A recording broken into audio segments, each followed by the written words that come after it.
جی تو ناظرین، چلتے ہیں ہماری آج کی ویڈیو کی طرف۔ تصوف کی تیسری خصلت سماحت کیا ہے؟ طہارت اور خشوع و خضوع کے بعد تیسری خصلت ساحت کی ہے۔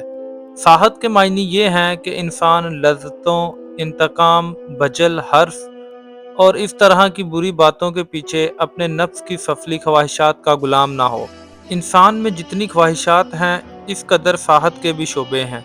چنانچہ ہر خواہش کے مقابلے میں سماعت کے اس شعبے کو الگ نام دیا گیا ہے۔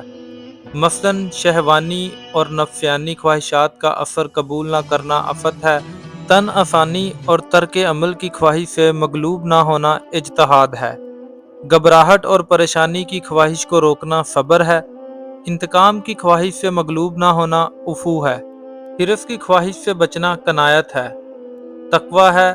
شریعت نے جو حدود مقرر کی ہیں، ان سے تجاوز کرنے کی خواہشات کو دبانا، الغرض یہ تمام چیزیں ساحت میں داخل ہیں۔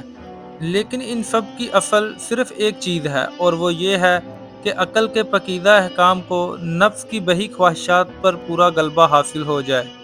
اس کے علاوہ سماحت کے ضمن میں جن اعمال اور افعال کا ابھی ذکر ہو چکا ہے، انسان کو ان اعمال و افعال کو اسی طرح کرے اور اتنا طویل عرصہ برابر کرتا رہے کہ سماحت کی اصل حقیقت بطور ایک کیفیت کے نفس انسانی میں جاگزیں ہو جائے، اور نفس سماحت کے اس کیفیت کو ایک مستقل ملکہ بنا لے۔ صوفیانہ نے اس خصلت کا نام زہد، حریت اور ترک دنیا بھی رکھا ہے۔ تو ناظرین، آپ کو میری یہ ویڈیو کیسی لگی؟ کمنٹ باکس میں اپنی رائے کا اظہار ضرور کیجیے گا۔ ملتے ہیں نیکسٹ ویڈیو میں، تب تک کے لیے اللہ حافظ۔